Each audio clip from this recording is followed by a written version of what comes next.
Welcome to a journey through economic times. This presentation is not just about history. It is really about the human experience and how the era that you live through can have a profound influence on your views as an investor. And let's start with our favorite historical subject at PIMCO, and that is bonds. This chart shows you the yield on the 10-year Treasury note going back to the early 60s. As you can see, interest rates are pretty low from a long-run historical perspective. Not quite the low for the series, but close. One question that investors are asking themselves is, are we finally at an inflection point? Is the long-run picture with inflation and yields changing? History has a few lessons for us as we think about the answer to that question. Here at PIMCO, we have observed that there are economic and political forces that drive change in the economy over time. For example, a shift in the long-running battle between free market capitalism and a more activist government can lead to certain growth and inflation outcomes. And growth and inflation can drive the performance of the financial markets. This is why, as a bond market investor, it can make sense to take a step back from time to time and make sure that we understand these secular forces.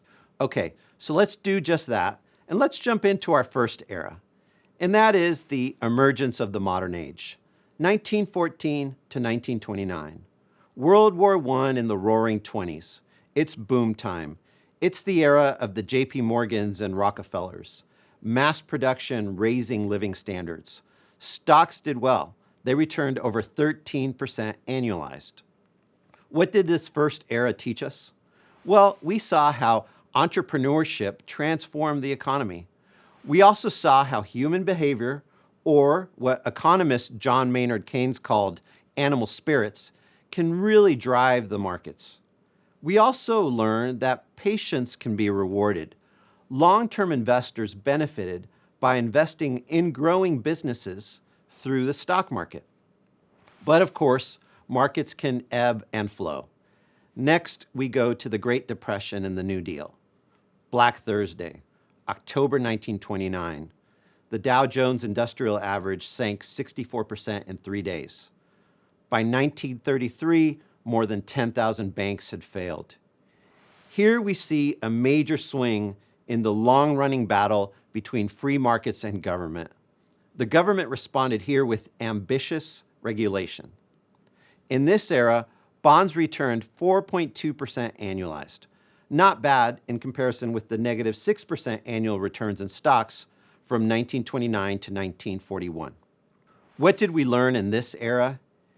Here too, we learned about investor psychology.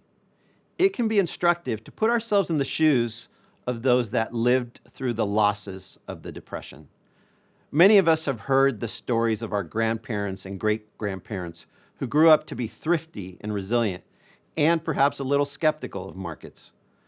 We learned that government spending can play an important counter-cyclical role during a depression. It can offset weakness in the private sector. In fact, you can argue that this depression playbook is similar to what the government follows today when battling recessions or, more recently, a pandemic.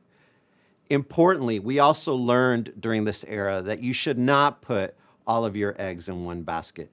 Investors need a mix of aggressive and conservative investments like government bonds. Here you see an illustration of that. This chart shows you correlation between stocks and bonds going back to 1933.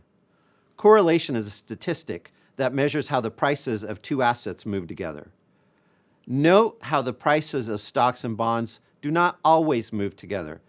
In fact, the long-term correlation between these two assets is fairly low, fluctuating around that zero line.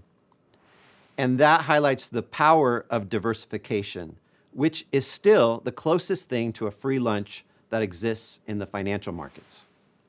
The next era in our preview is the Great Inflation leading up to 1980.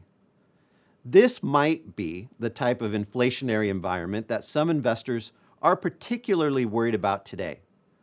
The government ran inflationary policy in the 70s because we needed a growing labor market for baby boomers.